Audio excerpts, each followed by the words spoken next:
Hello ladies and gentlemen, and welcome back to my channel for a very special live stream. I should say to our channel, because it's a collaborative effort. Thanks, I'm glad you remembered to include me. Of course. We're both here, we're doing a live stream on a weekend, which never usually happens, but we have a very special guest today. Last Wednesday, I alluded to it, I said there's going to be potentially a special guest on the weekend, and we have none other than Paul Sun-Hyung Lee from Kim's Convenience, a gentleman who has literally entertained millions of people, Comedy Gold, my personal favourite show of all time. I've said, Steph and I were watching other comedy shows like Schitt's Creek, and I just kept saying it's not as good as Kim's Convenience. I'm sorry, I love that show. And of course, he starred in The Mandalorian as Carson Teva. Everyone in the chat, a very warm welcome to Paul. How you going, Paul? I'm doing well, thanks, Justin. How are you? Good, thank you, and I'm glad that you could join us on the stream to discuss all things geekiness, I'm sure.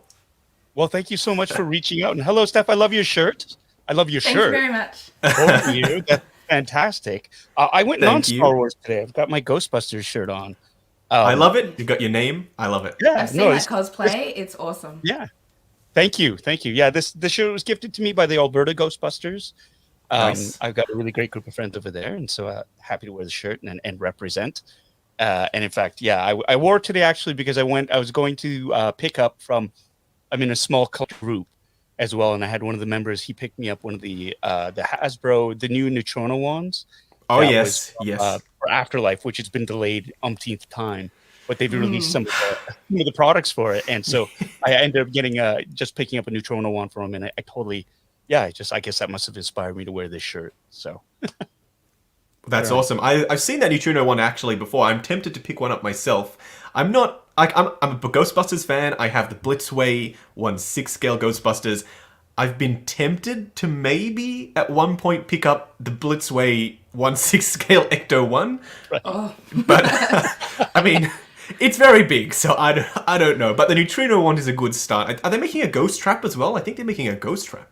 yeah, that's what I've heard, and I've also Okay. heard rumblings of a 1-to-1 scale, the Proton Pack. Now, Oh, if they do that, because the Neutrona wand apparently has a connector on it, and so that's the rumor. I mean, if the movie does well enough, we might finally get a 1-to-1 scale Proton Pack, which I think would just blow everybody's minds. The Neutrona wands, I mean, when Mattel released that first line of like the thrower, the PKE meter, and the trap and the goggles, I think I missed the boat on that. I completely did not know that they were out, and now slowly trying to procure those things via eBay or other sellers, it's a very expensive proposition. So I'm not going to miss the boat on this one. But what I'm blown away by is the level of detail for these items. I mean, the PKE meter, there were replica prop builders who were selling kits, and they just stopped because people were like, the electronics in the PKE with the lights and the wings moving up and down, the only thing that was off on it was the sound. It wasn't a screen accurate sound, but there's a dude in Germany, David On, I think, and he had this great sort of mod kit for it, and it had screen accurate sounds. So I mean, it's at your fingertips if you want it. You just need to hunt it down. But I mean, for the Proton Pack, I mean, I have my 1-to-1 scale replica model. It's fiberglass and aluminum. Back here, that's a Spirit of Halloween one. It's like 80% size. I've had to modify it to make it look more screen accurate, but that's for my kids, basically. But if there's a Hasbro one out there, gonna have to grab it. I mean, Hasbro has been getting better and better. Like, I saw your review of the Black Series Boba Fett helmet.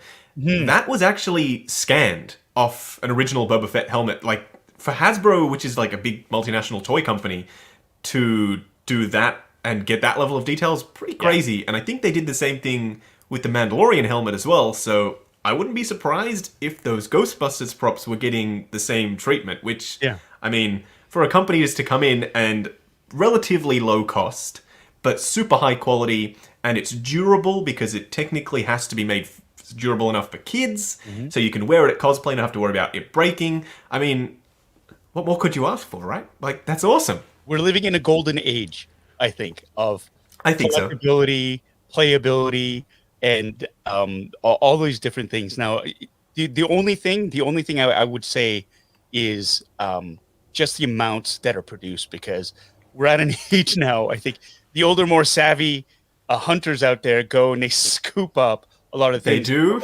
yes. If you were a kid and you can't just go down to your local toy shop and grab one off the shelf, because chances are somebody scooped them all up and is trying to resell them for extortionate prices. And I think that's the only drawback right now. I mean, you see the craze with all the cards, the trading cards, Pokemon, everything like that. And I think that's the one thing that gives me pause. Like if I go out there and like there are action figures up on the shelves, I'll buy one for me, and maybe one for a friend who like if it's like I'll give them the text and whatever. But I'll try to leave some for the kids. But what ends up happening is somebody comes in and just like vultures them all up and then does all that. So there's got to be a fine line, and I think really what it comes down to is perhaps, because you can't count on people to control themselves anymore, is mass production. Yes. If you produce enough of them, perhaps. So perhaps it won't be as big of an issue. I mean, down here especially, I don't know how. I think it's the same in Canada. We aren't Hasbro or Mattel, or we're not their top priority necessarily. So when stuff comes to us, it comes in super small quantities. Yeah. Like we'll go to our local, we've got a place called Toy World. It's kind of like a mini Toys R Us. And we'll go to one of those and they'll have like one of the latest Black Series figure, just one. Wow. And usually they come in a case of 2 or 3. So they'll put one out, and then when that one sells, maybe in a couple of days, they'll put out the second one. Right. And then that's it. They won't order more. They won't get any more in. So when the scalpers come in, they pick them up, then they have a pretty good time, let's just say, when they sell them on the aftermarket. Yeah. You have to always call ahead. Yeah, you got to call. You got to call and ask. Well, Some consumer advice. Yeah, I think it's more than just calling ahead now. I think it's about forging relationships with people that work there. I think that's a lot of the savvy collectors will do. They'll work that system and make friends with the people who work there. And if you're not a total doorknob, then chances are you can make some headway there and stuff. But I think, and part of it is as well, I mean, with collectability, limited numbers drives up demand, right? And if you drop demand, you can drive up the price. And these companies, it's weird. It's a fine line because they're there to make profit at the same time. But I think there's got to be a collective sort of a step back. Everybody's got to kind of realize, okay, when is enough? Right? Like, how many do I need? All 6 of these Black Series cans right now, right? Yes. Like, why don't we save some for the kids? And so it's one of those things, and people get caught up because they say, well, I'm buying for my friend and for this guy and this other person in my group, and then you just look like a total doorknob. You're like, I didn't know it was going to come to this, but I have like 16 of these things in my cart, and they're not for me, I swear to God, and I'm not selling them for profit, right? And everybody's like, yeah, sure you're not. Sure of course. I don't know what it's going to be like for the kids today in 20 years, but back when we were kids, it was the same thing. We look at the toys that we've got, and it's a really simple design, and today we've got something that's built off the prop of a movie. Yeah. So or something like this. Yes. I mean, speaking of Black Series Bo-Katan, I mean, when we were kids, we had 5 POA Kenner Star Wars action figures, and they were the best thing ever, right? Yeah. So we're just trying to catch up now on all the good stuff that we're missing out on. Yep. Yeah. No. And I mean, what better time to collect than right now? There's so many companies. Hasbro at the entry level with really high quality stuff, they're getting better and better. And then obviously the higher end you go, the cooler and the more badass the stuff gets. So I've got a few things literally lurking off camera. Y'all in the chat can't see it, Paul can't see it, but we'll discuss some Star Wars collectibles very soon. Don't worry. Well, let's have a look at the chat and see what people are saying. They say that they love our transparent toy talk. Excellent. There's many different facets of collecting, and I think when you start to realize what works and what doesn't, especially when it comes to distribution, and you start to, as Paul said, befriend maybe your local comic book store owner. We just were at a local comic book store yesterday, and we've been in a few times, but he kind of knew of my channel, but not a lot. And I went in and I had a few things to trade, because sometimes comic book stores like to do trades. And I wanted to get a Sideshow, just any Sideshow clone, because I'm doing a custom 1/6 scale Clone Wars Obi-Wan, because Hot Toys is taking a very long time. So I wanted to make it happen. So I went in and I picked out a clone from the shelf. It was a Commander Neo, which I regret having to completely dismantle his armor, because Commander Neo's got an awesome design. But anyway, I picked him off the shelf and I went up to the guy. And he said, "Oh, I love your channel. There's this guy who comes in every weekend. He's talking about your channel. Would you write him a letter for me?" And I wrote him a letter, and we had a bit of banter back and forth. He said, "You know what? Just take it. The stuff that you bought in, just take the clone." And Steph got herself a Furbaka, a Furby Chewbacca. I would have brought it in today because it was going to be one of my favorite things to talk about from Star Wars, but that thing doesn't shut up. It's not the favorite, let's just say. Oh my god, it screams and it sings all the Star Wars tunes, but in like a Chewbacca type voice. And it's got little LED eyes, and it's got TIE fighters that come on his eyes. It's actually pretty cute, but it never stops. It just keeps going. I want to see this. Maybe we will have to bring it up just so Paul can see. And I have to throw it outside so you don't keep hearing it going off every 10 seconds. And when you put it to sleep, I don't know if anyone in the chat has owned a Furby before, but when you put it to sleep, you're like, okay, it's sleeping now. And then you make just a tiny noise, and it just springs back to life, and it's screaming, and you're like, oh my god. It's like having a child. You're like, okay, this Furby. Yeah, you just have to just walk away. Oh my god. Anyway, we might bring it in later, because it definitely is an interesting character. It'll steal the show, I'm sure. So, Paul. Yes. I emailed you about a little segment that we like to do on the channel, and I have some images prepared. So this is a segment called Versus. Okay. And we bring up two images. They are images of figures, but we could technically not just talk about the figures. We could talk about what they mean and the props and everything about, not just the figures, because it can be a little bit restrictive when we're just talking about figures alone. So I will bring up the first image if you, sir, are ready. Okay. Excellent. Let us begin. Here we go. So we have on the left, everyone, A New Hope classic original trilogy basic white Stormtrooper. And then on the right, we have a First Order Stormtrooper new design. They are figures, but I'm curious, Paul, which one do you lean towards? I know you're a member of the 501st, but I can also see you have the Captain Cardinal helmet in the background, which, by the way, is a beauty. Which way do you lean when it comes to Stormtrooper design? It's very funny that you would say that. I'm actually leaning... My eye is drawn towards the First Order TK just because the armor is whiter. But my sense, honestly, my heart leans towards the original trilogy Stormtrooper, the TK. Although it's odd that he has the SR-14, because generally speaking, that's something that's more Mandalorian, that came about in the Mandalorian series. Yes. Because they usually have an E11 blaster. You rarely see them with a sidearm like that, a holdout blaster. So I think that's an interesting sort of mashup right there.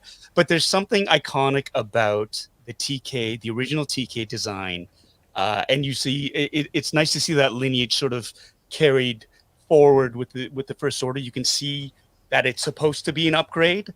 There's certain things that are still the same. The utility belt, you've got the drop boxes on both of them, the thermal detonator on the back, the tube, the helmet design. You could see that they're very, very similar. But there's something about the First Order, and I have both sets of armor. I've built both. I'm building both. I have the First Order TK that's still in a box that still needs to be trimmed and fitted. Is it an Anovo's kit? No, well, it's by a company that actually did supply the TK the armor for Galaxy's Edge. Okay. Oh, nice. Okay. End up using sending a lot of their kits actually that were promised to I think people who pre-ordered them and ended up sending the Galaxy's Edge, if the rumors are correct. That's I've heard rumblings about that. I have heard rumblings about Anovos, yes. Yeah. Yes. So, and I love their product. Ooh. I mean, I have a ton of Anovos helmets that are in my other room, and the quality is great. It's just the customer service leaves a lot to be desired. But the one thing about Anovos, they might be slow, but you get them eventually. I mean, I got a Darth Vader helmet after waiting 2 years. This Rogue One bucket right here just came. Ooh, Short Trooper. I love me a Short Trooper. So it's they show up. Now if they just, send my Mandalorian season 1 helmet that was in stock when I ordered it. That would be nice. Yes, I saw that. That's beautiful. This boy right here. Isn't it great? I'd heard the stuff about, because they had it in stock, right, on the website when I was ordering mine, and I'd heard about the maybe it might come, maybe. So I was like, oh, okay, I'm a bit wary. So I bought it from Big Bad Toy Store, right, and they had it in stock, like actually in stock. I called them and I said, look, I've heard stuff about Anovos. Is it being drop shipped or do you have it? They said, we have it. I was like, okay. So I went with Big Bad, and luckily it arrived. But on that video, a lot of people are commenting, hey, I ordered it how many years ago, and it's still not here. Yeah. So I ordered mine through Anovos when it was in stock, and like an idiot, and I was just like hating myself when I hit that send button because I knew, but I'd had previous to the Darth Vader helmet and the Red 5 helmet and the Short Trooper helmet, I had gotten shipments really quickly from Anovo. So they had a sale on their TK armor, their kit, and I got it in 2 weeks. Nice. Their Imperial officer uniform, same thing. Han Solo, the holster, I got it in a couple of weeks. So I thought, hey, they're good. It's good. They'll come. They'll wait. Yeah. And and then all of a sudden I think it just everything started to sort of stack up on them.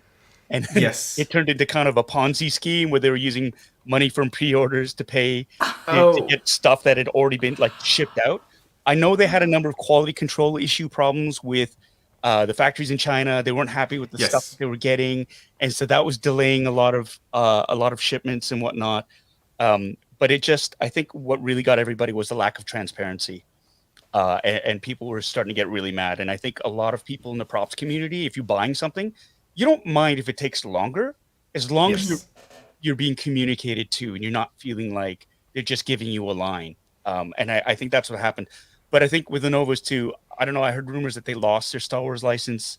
They're no longer offering a lot of the things for sale. A lot of their items are either there's a wait list or an interest list for it. Okay. But I'm hoping that they're making a concerted effort to finish off all their orders, ship them out, and once they're done, to start from ground zero again and do just build stock and just sell that. And once that's done, it's done. Make another run and hopefully clean it up that way. But sorry. So getting back to this too, it's okay. It happens all the time when we're talking about figures. We go on tangents. It's totally fine. With the helmets too, I mean, the thing that bothered me, I think this helmet for the First Order TK, I don't think it's the Last Jedi one because the frown is. That's the Force Awakens one. That's the Force Awakens, yeah, and you can tell. Yes. And that bugged me because it always. Somebody pointed out it looked like a duck. Yes, I've heard. Duck troopers, and I can't get that out of my head now. That's all I see. Yeah, I see it. Yep. So, which is, I mean, until somebody pointed it out, it didn't really bother me. Yeah. But it is, I mean, what I do like about it is you can see the floating kneecaps. I think they learned a lesson as well from the performers that you need something with a little bit more mobility in it. You'll notice too, I mean, it's not a full-size image of the TK, but a really good telltale sign are the bigger gaps in the elbow joints and the knee joints and the thighs. Because if you look at Rogue One, the details on the armor were a lot sharper because it was a high-def sort of print.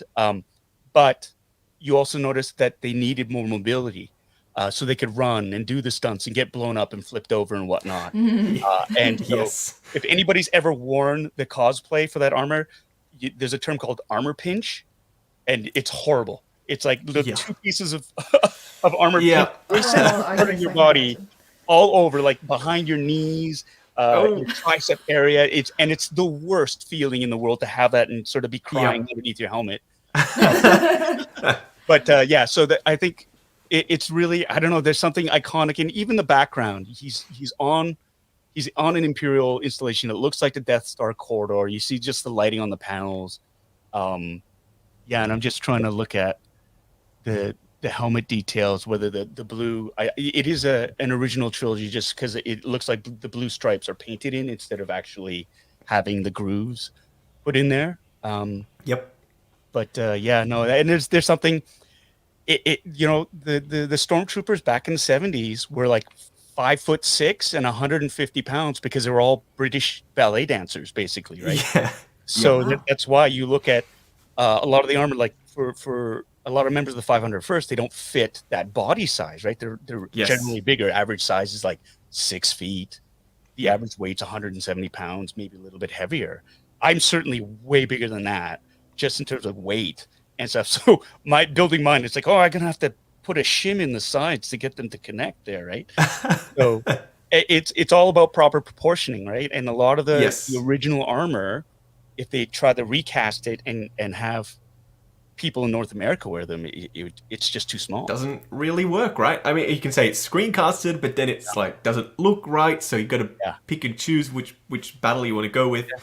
And it's all about proportion. I mean, if everything is in the right proportions, right, it looks fine. And that's the key to, I think, a lot of cosplay is it has to look in proportion. So if you've got a gigantic bobblehead and like skinny armor, it doesn't look right? Same thing as if you have like a tight helmet and a big bulky thing, it looks like a pea on a drum. So it's one of those proper proportioning for cosplaying is essential. And I think as well, when it comes to the obsessive compulsiveness of getting the details down, and I get it, because I'm such a slippery slope. But the thing to remember too is when it's 3 a.m. and you're still trying to finish off that cosplay before the con, that 99% of everybody who's going to see the costume isn't going to notice that detail, whether it's a real rivet or if it's Velcroed on. So it's give yourself a little bit of a break. Get it good enough for the con, and then go back to it. Like you say, cosplays are never finished. Go back, tweak it, refine it. There's always next year, right? Yeah. I mean, there's always room to improve with the cosplay. Just as long as you get to a point where it looks how you want it to look, and people are going to recognize you as Mando. I mean, there was this thing that I watched recently about stunt performers in Hollywood and people who do the fight sequences who are real martial artists. Mm-hmm. And they sometimes move so quickly in real life that if that was filmed on camera the way it is, you wouldn't see them move. So there's a different language to the fight choreography to slow it down and be more dramatic with your movements to sell the illusion. And it's the same thing when it comes to cosplay. You want to sell that illusion. So as you said, Paul, if you Velcro on that rivet versus having to actually have a real mechanical positive connection, as long as you're selling that illusion, that's all that matters. And, the pictures that people are going to have and share with their friends and family, hey, I met the Mandalorian. I mean, what's not to love? The number one thing that I'm obsessed with when it comes to cosplay is that people, when they see you in that costume, they smile, right? Yeah. They're like, wow, that's the Mandalorian. And you're like, I'm kind of not, but I'll take it. I'll take it. And the other thing is source material. We're not working with the same images and source material as the people working on the costumes in the films or the shows. So you got to work with what you can get. Later on, you might get better photos. They might come out with, artists' impressions and things that you can actually work off. So you might get to a point you're happy with now, and then in, another few months, more images come out and you work on it again. Yes, the fabulous people over at the RPF are always working, and they do find all kinds of found parts and scratch-built pieces and model kits and all sorts of things that they are continuously discovering. So find yourself a good resource like the RPF, because those people do a lot of research and they are very focused on the details. Yeah. And another, just to add on to that too, is like we have unparalleled access to high definition images now, where you can pause, freeze frame, and zoom in on and really sort of color correct and be able to see things that were never really meant to be seen.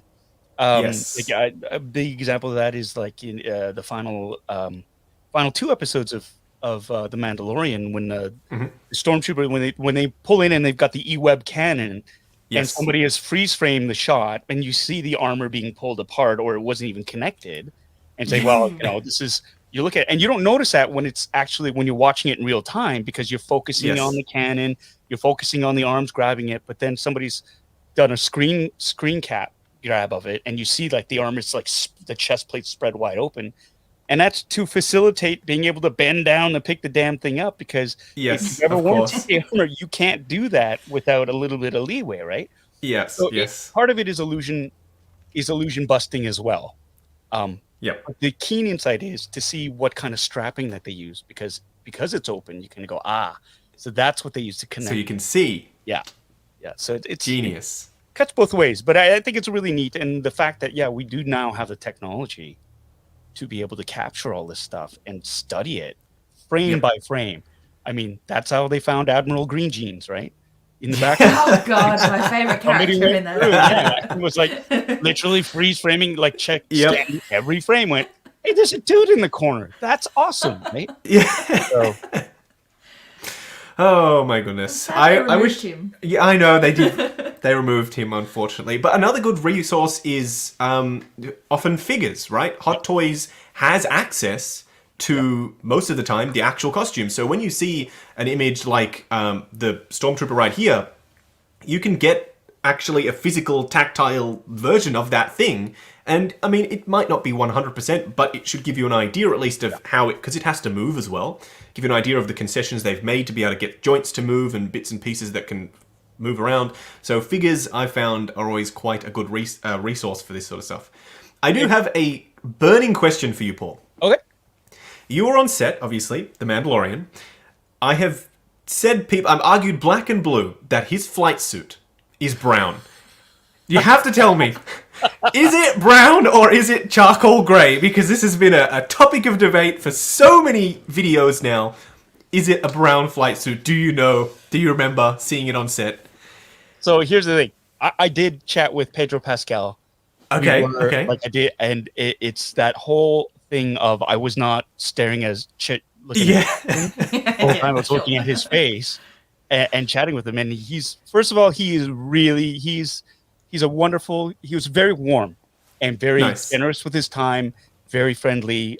Didn't have to talk to me whatsoever, but chose to have a conversation with me, which I think he's the lead on the show, and you lead by example, number one on the call sheet. And he was a fantastic human being, first of all, other than and as well as an actor and performer and whatnot.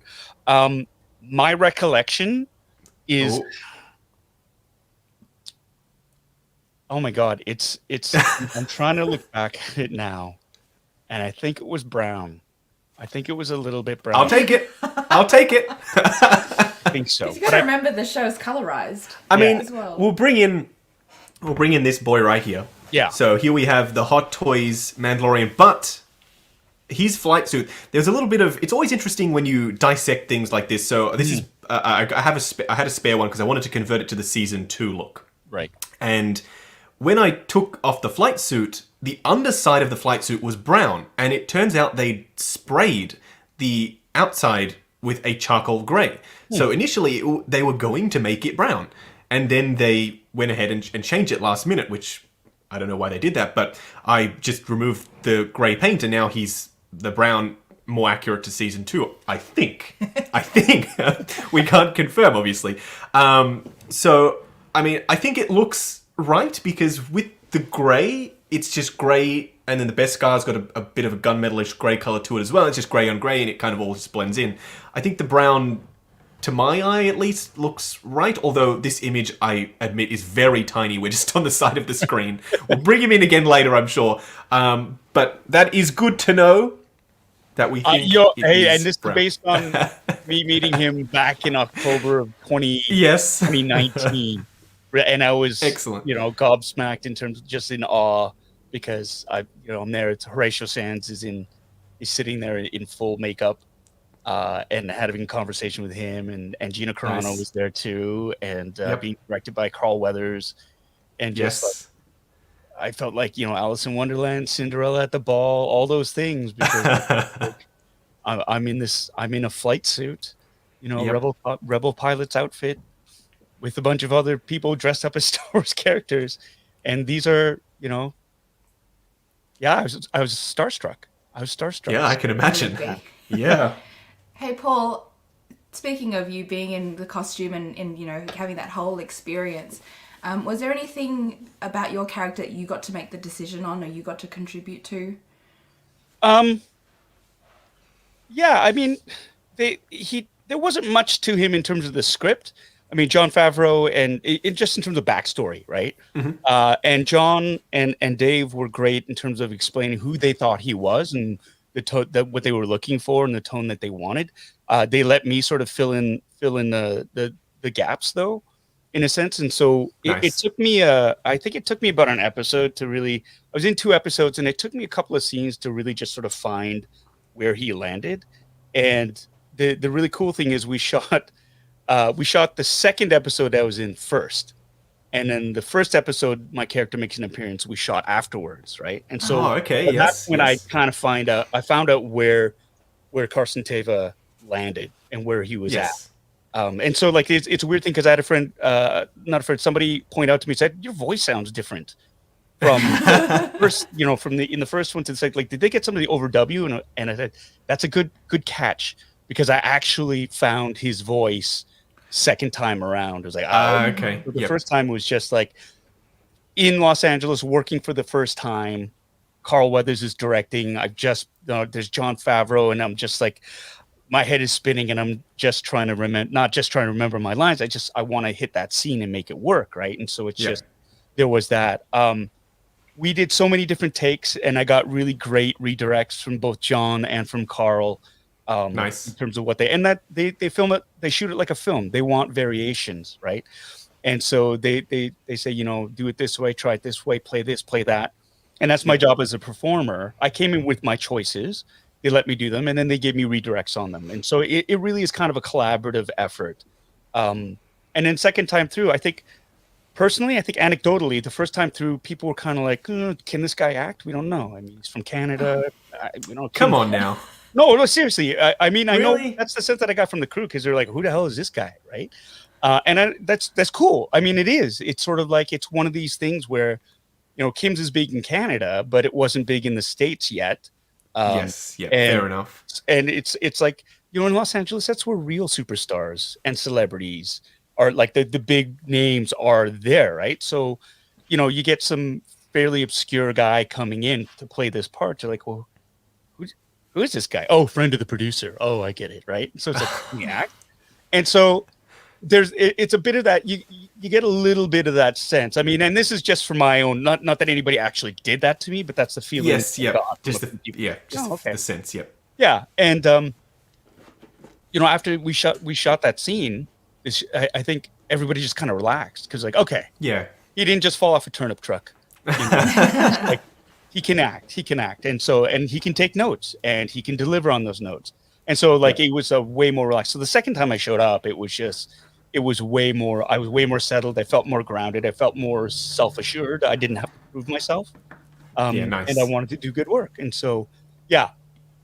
So they gave me more leeway in terms of that. Excuse me. Phlegm, it's not COVID. Coughing is a new farting, right? So yes, I know. It's like as soon as you cough, everyone's like, what? But it's just, no, it's really cool. It's really cool, and I was really sort of watching the performance. I kind of was like, okay, I didn't suck. I was good. It was okay. Yeah, absolutely, you didn't suck. Yeah, you were awesome. Oh, thank you. You never know. Hopefully we get to see you again. Hopefully. I know everyone always asks you, are you going to be in Rangers? Are you going to be in this? Are you going to be that? I'll just be sitting back and waiting and hoping that Carson Teva makes another appearance some point down the line. Yeah, fingers crossed, man. Because it's like he exists. How many shows they have? They have like Mandalorian, 1,000,001, Boba Fett, Ahsoka, Rangers of the New Republic. There's a four series that take place on the same timeline, right? Yes. And I think Ahsoka. Did I mention Ahsoka as well? Yes. Yep. Yeah. So it's like, I got a 4-in-1 shot, right, of showing up. Hopefully, in one of these. I hope so. I don't know, unless I like suck so bad that they're like, yeah, we'll just cross his name off the list, and we'll no chance of that. I hope to see you again in a future series. We do have a question from the audience, Paul. Sure. A $10 super chat from Bruce of Scotland. Thank you very much, Bruce. Question to Paul. Do you have any geek out moments from The Mandalorian that rank on par or higher than wearing the actual Biggs Darklighter prop helmet? Yeah. Actually, sitting in a cockpit that was used in Rogue One, and it's like you get into that thing, and it's like it's a dream rig. You sit there, the lights are practical, the canopy pops on. There's an R2 unit behind you, right? Astromech droid, and being in the volume, the digital studio, where there's a projection of the Razor Crest off on my right, and on the other side is another X-wing. And the other cool thing was the other pilot was Dave Filoni, and so having Dave Filoni as your wingman, and not only as your wingman but your subordinate, was kind of hilarious. Right? And Dave's he's an amazing man. He's a good friend. That was really super cool just to be. And then Peyton Reed, who's directing the episode too. Like he's super nerd. He loves the Star Wars universe too. Like you can tell, and he geeks out over the same stuff that we do. Great sense of humor, obviously. But even like working with Carl Weathers, like the man is Hollywood royalty. And being able to just sort of chat with him and connect with him, and like he's OG Hollywood royalty, and he knows his stuff, and he Apollo Creed, himself. It's just you look at him and he's an icon, right? And he does comedy, and he does action, and he does drama, and he's still in this business and still going strong, right? Like he's the man is an amazing talent. So just.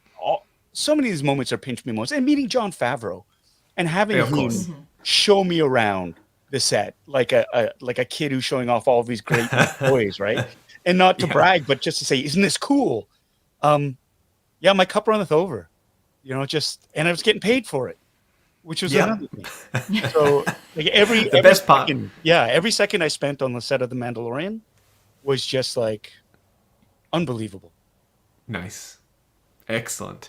Let us move on to our second image, shall we? I think we have a consensus here that original trilogy is potentially the favorite. I know it's my preferred look for the Stormtrooper design. Although that first trailer that we ever saw for Force Awakens, and we saw that flash of light with for our First Order Stormtroopers and the troop carrier, I was pretty excited.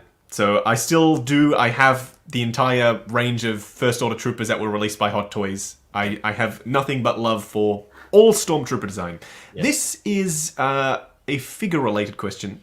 Yeah. So we have two completely different schools of thought here. So we have the Hot Toys Clone Wars Obi-Wan that still has not gone up yet, but hopefully soon. And then Sideshow just recently announced that they were making an animated-inspired version of Clone Wars Obi-Wan.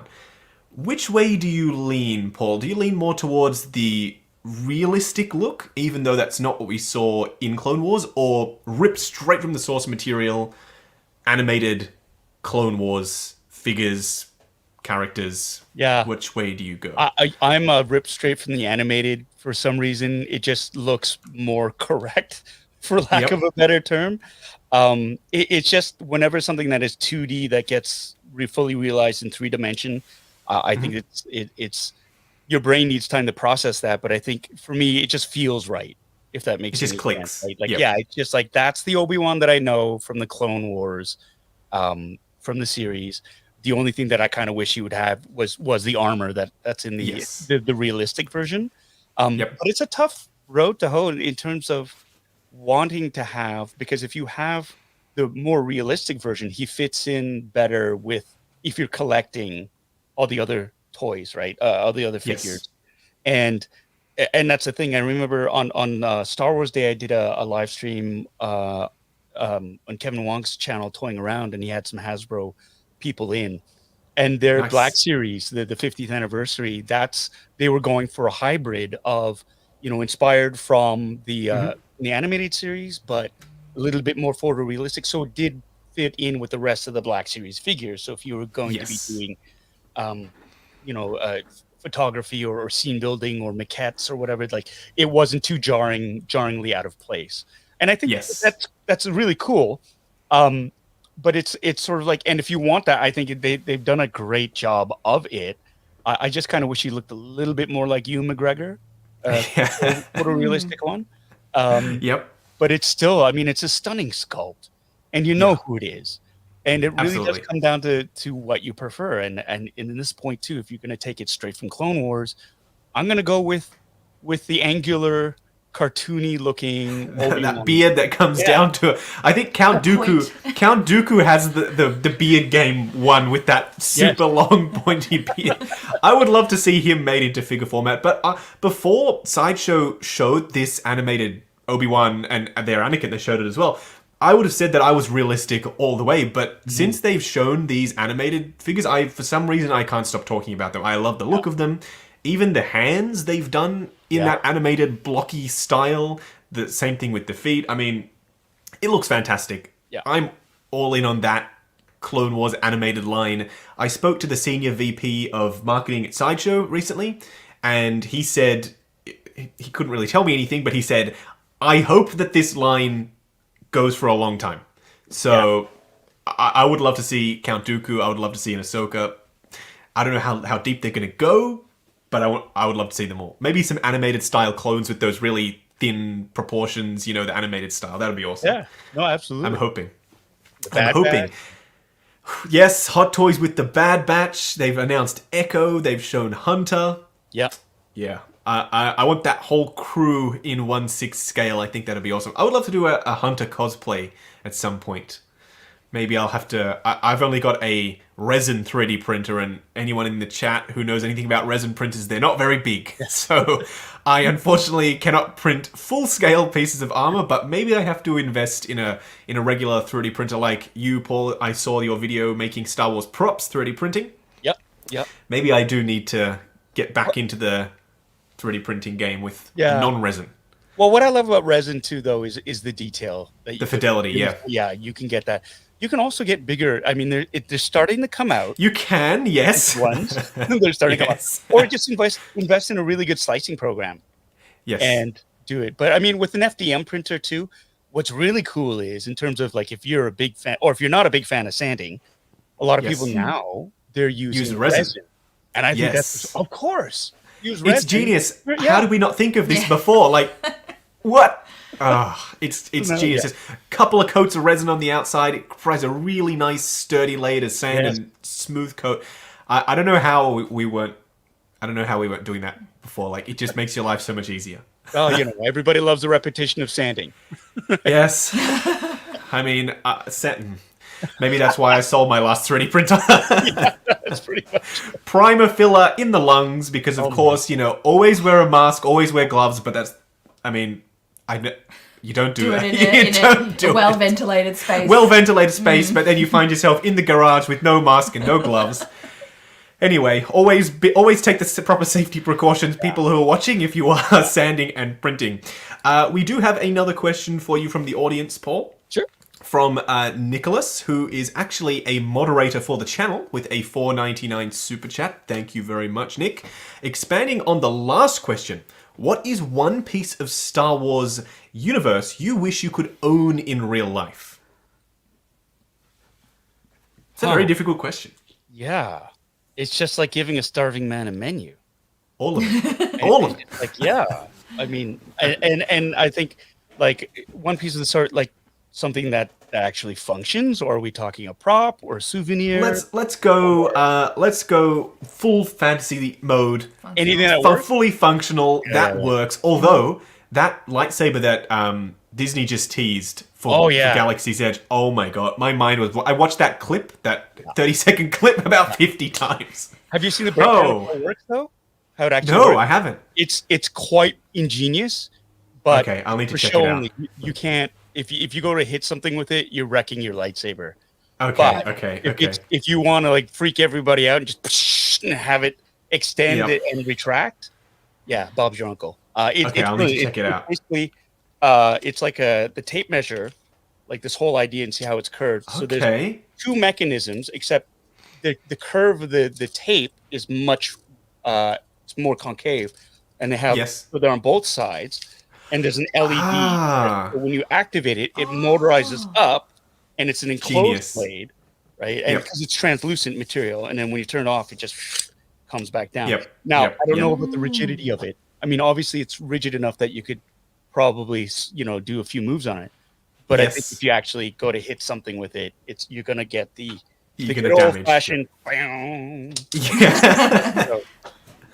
Yeah, and then it's like, oh look, the LEDs don't work anymore. Oh look, I just shorted out the engine on this. Did you hit something with it? No, I've never taken it out. I've never even turned it on once. Came like that. It arrived like that. But Nick, to answer your question, I think if I was to get one thing in the Star Wars universe, see, my heart says go for the lightsaber, because you could just cut many things open and like food.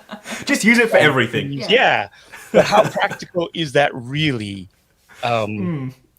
That's the other thing. Like maybe a hyperdrive unit, like a ship, like an actual ship. Ooh. I could get okay. like the Falcon, right? Yep. And just hey, you want to go to Europe? It'll take like 10 minutes, right? You want to go to Australia? Not even. Instead of a 24-hour journey, we'll be there in like 5 minutes. We'll get there and we'll just land. And then right? Like I think that'd be pretty cool. I love that. That'd be badass. Maybe one day. I would love a droid, actually, now that I'm thinking. Oh, yeah. Yeah. A droid would be very handy. Yes, we're so far off from artificial intelligence, I think that's the way to go. Yeah, Have someone a droid. who can do all these things for you, run errands. A protocol droid would be nice. An astromech, they have their uses too, but C-3PO lurking around would be excellent. Babysitter, free babysitter. Yes, correct, free babysitter. Hopefully that answers your question, Nick. We do have one more audience question for you, Paul, before we move on to our next image from Big Dog Pound with another $4.99 super chat. Thank you. Paul, what was it like working with Simu Liu, and are you excited to watch Shang-Chi? Obviously, Simu plays Jung on Kim's Convenience alongside Paul's Appa. How was it working with Simu? Well, I didn't get as many scenes with Simu just because our characters were always apart. But whenever we did work together, it was a lot of fun. I mean, obviously, because all of our scenes always had there was always stakes involved, high stakes. Yes. Whenever it was never just a chance. They weren't just sort of like, oh, okay, scenes. There's always some importance attached to it. So that I know when we were watching, we were sitting on the couch and we were like, "Oh, Appa! Are they gonna watch it?" And Simu, he's a fun guy, right? Like he's fun to work with. Obviously, rising star. We're so proud of him in terms of what he's accomplished, and I'm excited to see Shang-Chi and to see what he's done. I mean, the trailer, my kids couldn't stop going on about the trailer. I picked up a couple of his Marvel Legends, his 6-inch figures, right? And super excited. In terms of what he brings to the table, he's got such drive. Young, talented man. I remember season 1, and him having doubts, like everybody does. Like, do I belong here? Like, or this or that? And it's just having that chat and saying, "Hey, look, man, you earned this spot. You auditioned for it. You got it. Trust in yourself. Trust in your abilities." And look what he's done in the span of like 5 years. He's now going to be a major motion picture action star. And not for any franchise, but for the Marvel franchise. And I think it's one of these lovely things to see him grow. And we're really, really happy. I mean, I'm happy for him, really happy for him. And I'm excited. Yeah, I want to see Shang-Chi and I want to see him kick ass. Me too. That trailer had me all kinds of excited. So I can't wait to see. And maybe the Mandarin, we'll see. If they're going to go that way, I don't know. I mean, 10 rings. Anyway, we won't get into it. I'm excited. Shall we move on to our next image? This one is an interesting one. They're both 501st clones, obviously. But we have Phase 1 and Phase 2.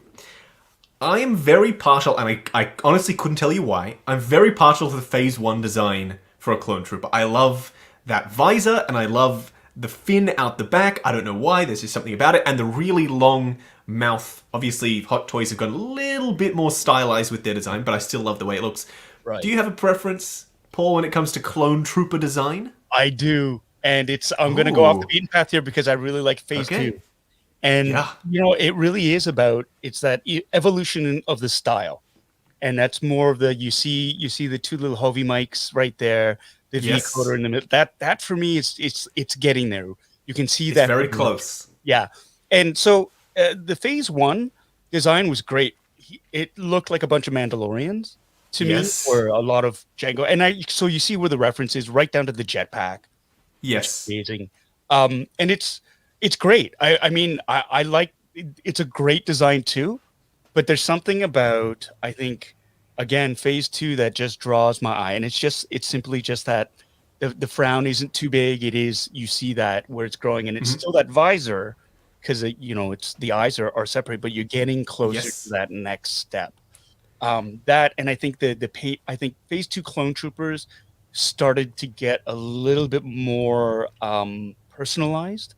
Yes, of course. In terms of, if you look at the Clone Wars series, they're claiming their own names, their own nicknames. They're adding different symbols and different markings, and I really like that personalization of it. And I think this is where you start to see that progression of that, and I kind of like that better, just because they stop being these sort of faceless, nameless clones, and to actual soldiers who had their own distinct personalities.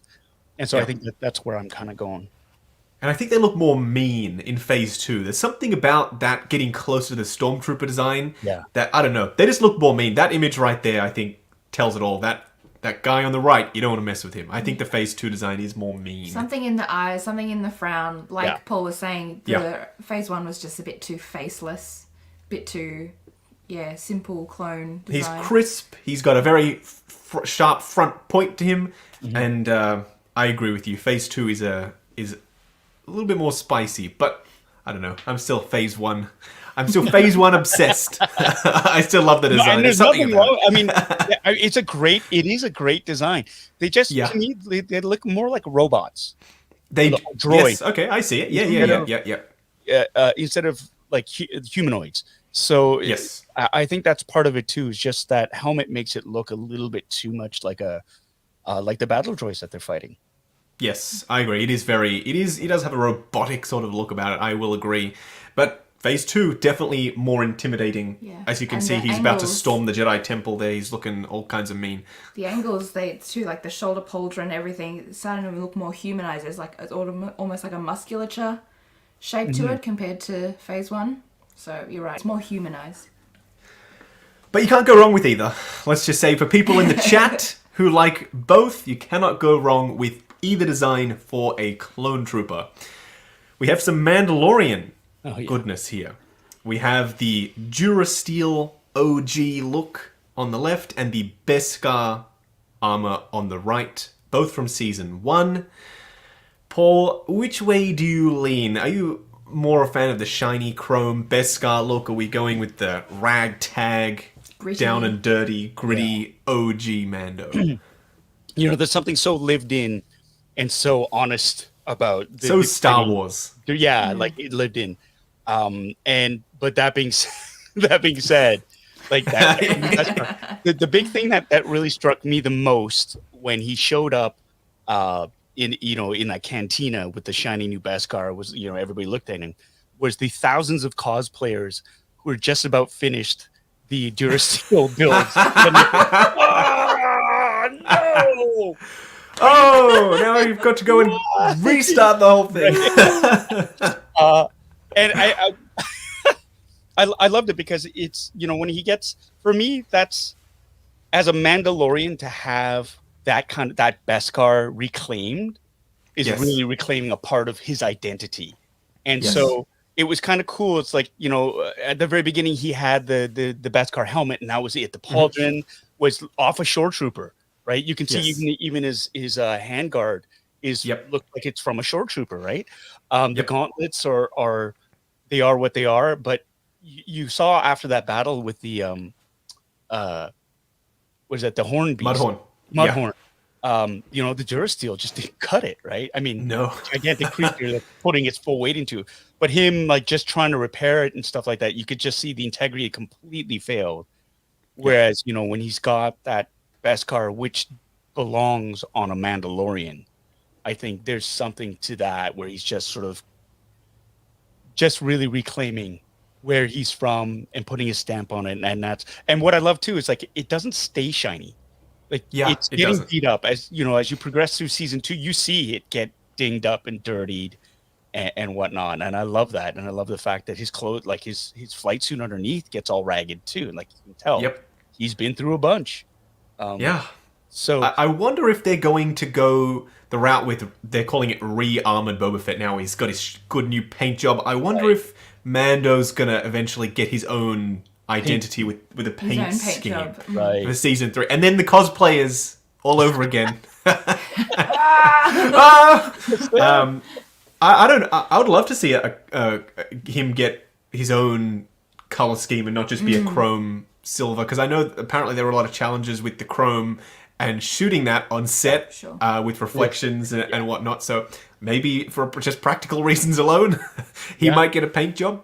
I would be curious to see which way they go, to be honest. Well, he's got a sigil now, right? Which is cool. Yes. And it's this whole, he's got that time to do that. So that's a really great. I hadn't heard about that. I had not heard about that, but I think that's a great idea. It is really. I would love to see a blue, like the Death Watch, obviously, in that flashback scene where they come down, they rescue him.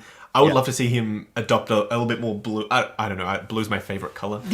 So maybe I'm biased, but I would love to see a little bit of blue in there. Right. Well, you never know. I mean, which way they go.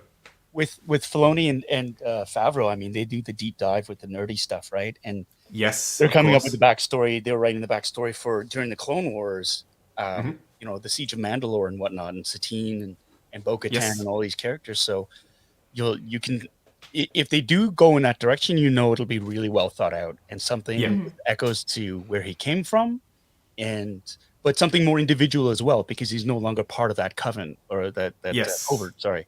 Well, yeah, of course. Now his helmet is off. I'm really curious as to where they're going to go. Yeah, we shall see. We shall see. Are you Beskar or are you Durasteel? I'm Beskar. Oh, sorry, you're talking to just. No, that's all good. It's a hard one. I don't know. When we're talking about figures, I have to go with the Beskar.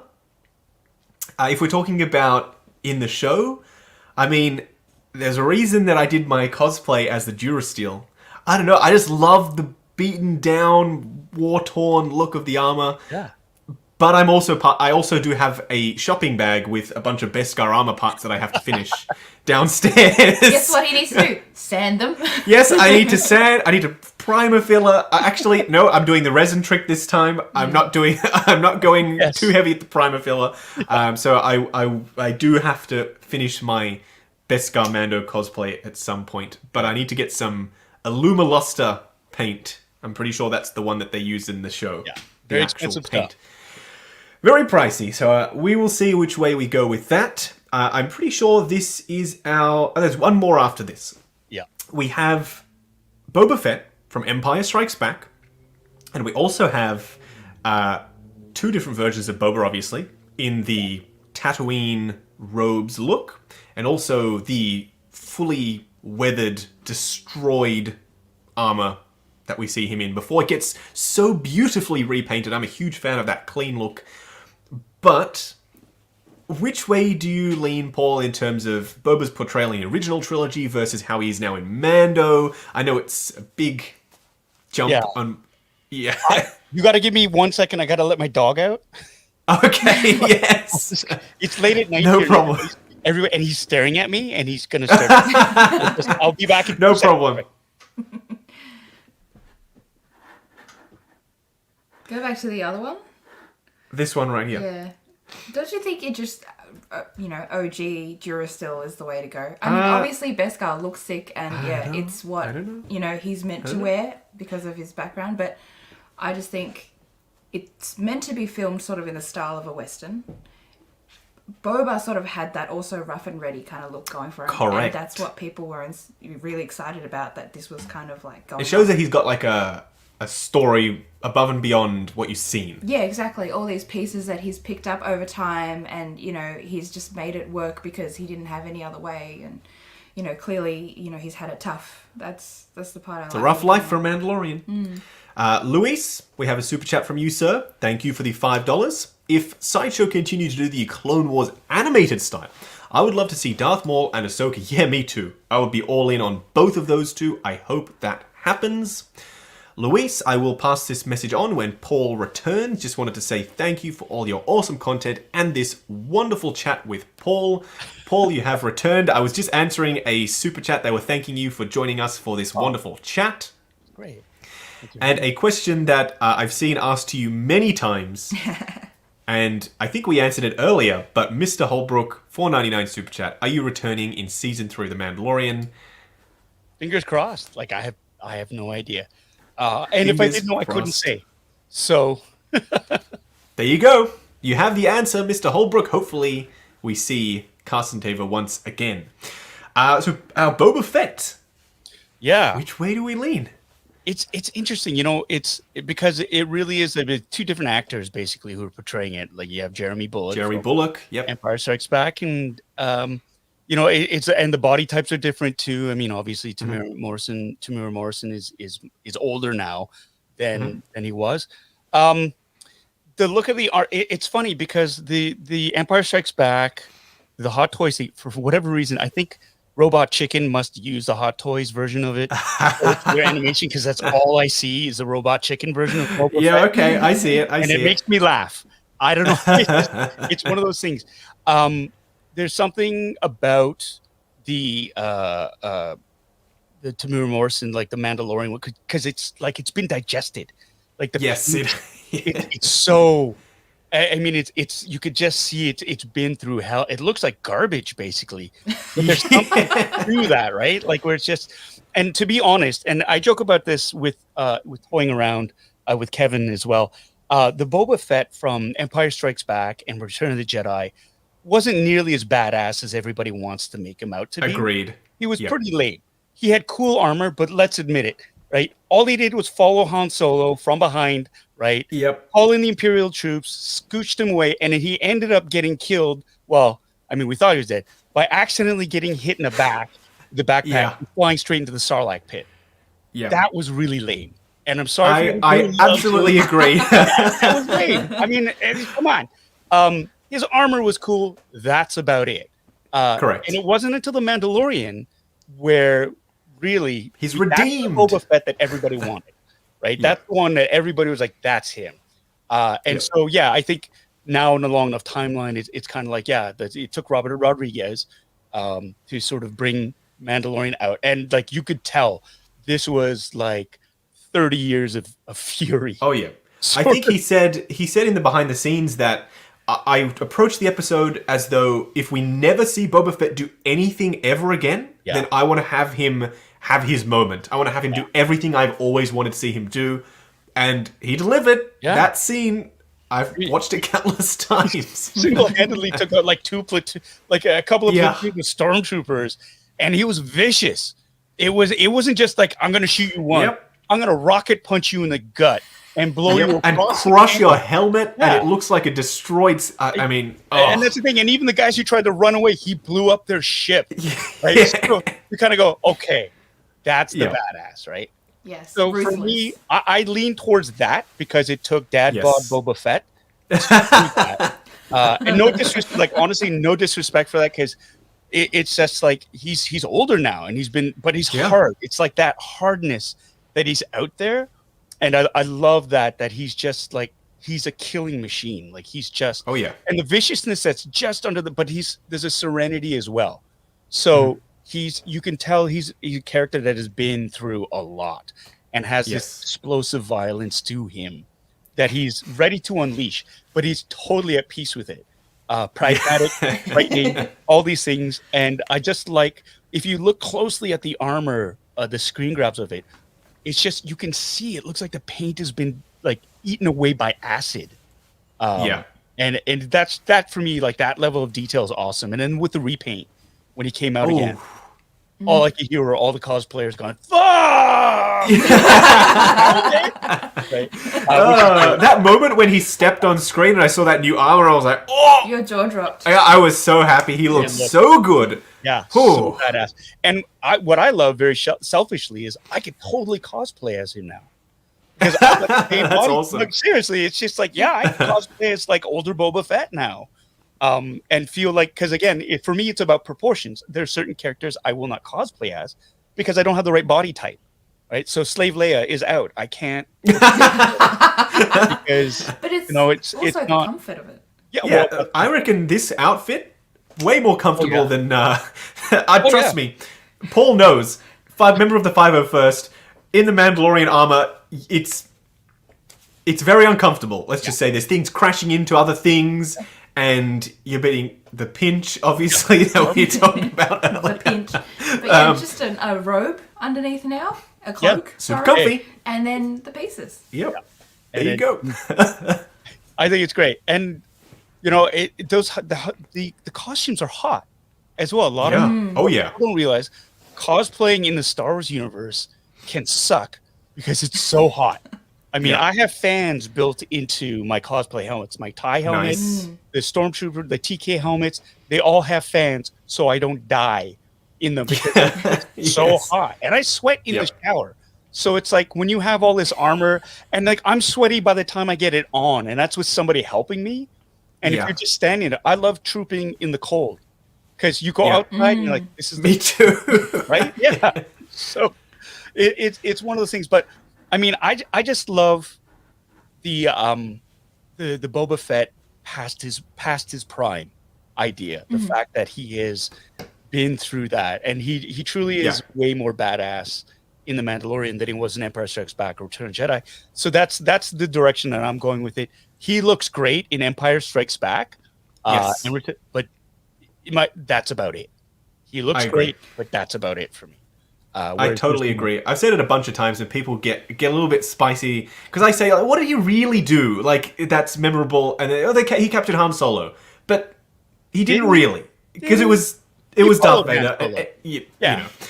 So I agree with you. This new version of Boba. Totally on board with it. Bruce of Scotland has another super chat. He's asking, what do we think are the chances of Hot Toys giving us a Cobb Vanth using some of those armor pieces? If they don't, I'm pretty sure people are going to be doing customs of that.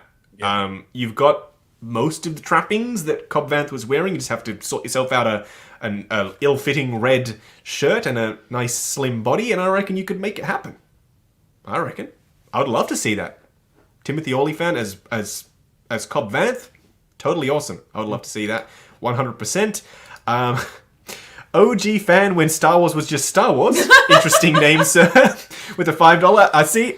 OG fan does not agree with us, but that's totally fine. All film is art, and art is subjective. In Empire Strikes Back, Boba Fett outwitted everybody and effed up the rebellion in 5 minutes of screen time. Boba Fett is the most feared bounty hunter of the galaxy. He is now, I think. Let's just say. Well, I don't... Wait, hold on a second. This whole... He effed up the entire rebellion? The rebellion? He did? I don't remember that. They kept going. I mean, they were looking for Han, but they didn't stop. They were still planning the assault on Endor without Han. Yeah. I mean, the Rebel fleet... everything went on. He is but a cog in that machine, and kept it going.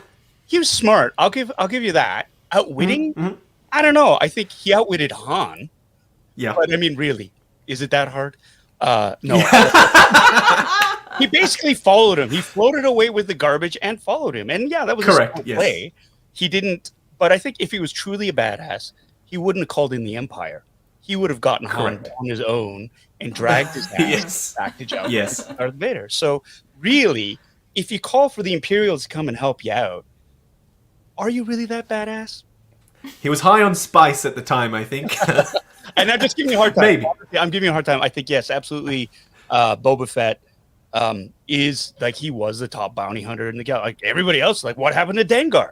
Right? IC-88. Where the hell did they go, right? It was. I would love to see a bounty hunters. I would love to see a bounty hunters show. That'd be awesome. Yeah. That'd be badass. Well, maybe one day. Bosk, my sister, she's 13. Star Wars is all about the kids, right? She is obsessed with the weird characters. Weird looking characters. She loves Jabba. She loves the Ewoks. She loves Jar Jar. She loves Bosk. So, I like just a Salacious. She loves Salacious Crumb. Yes. I mean, who loves Salacious Crumb? Who remembers? Who even remembers Salacious Crumb? She does. She can't wait to go to Galaxy's Edge and pick up the puppet one that you can move the head around. So they're delicious. She would be all. The walking monkeys are delicious. Of course, the lizard monkeys. We all want to eat a lizard monkey. Oh, they're my goodness. on Navarro, apparently. Oh, of course. Oh, that poor little thing in the cage. She was so upset. She was very upset. She almost turned it off. So, yeah.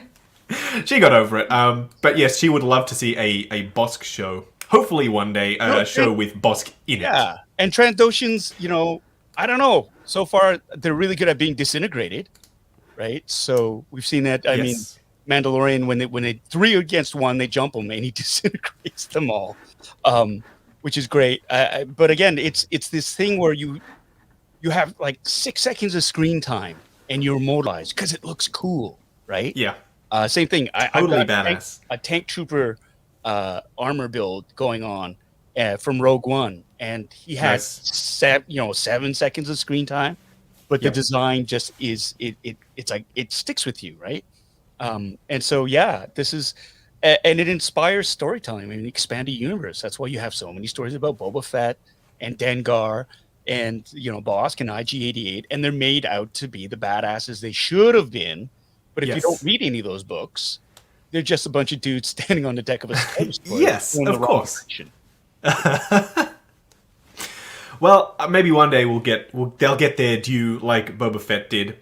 I do have something to show you, Paul. Okay. I've seen that you've picked up some 1/6 scale stuff. Do you have a lot of 1/6 scale figures? You mainly props and other stuff, or a bit of everything? Yeah, no, it's kind of all over the place now. I used to collect when I was younger, and then when we moved, my parents got rid of my collection. And so so like all the Kenner Star Wars stuff is gone. No. Yeah. No. And so it wasn't until a few years ago that I started up again, and little things here because it's a slippery slope. And I had a few Black Series figures. I was like, I can't drink the Kool-Aid again. And then the pandemic hit, and it was like, and so, but I have to stop. I think there's a point where I'm going to stop collecting Black Series, just because I'm running out of room, and because of the Hot Toys and Sideshow Collectibles, because it's like something's got to give. I can't collect both. Anyway, I can't, right? It's like I got 2 kids. They need to go to school later on. And I got to start saving up for their education. And I know people would say, well, you could sell your collection and pay for it.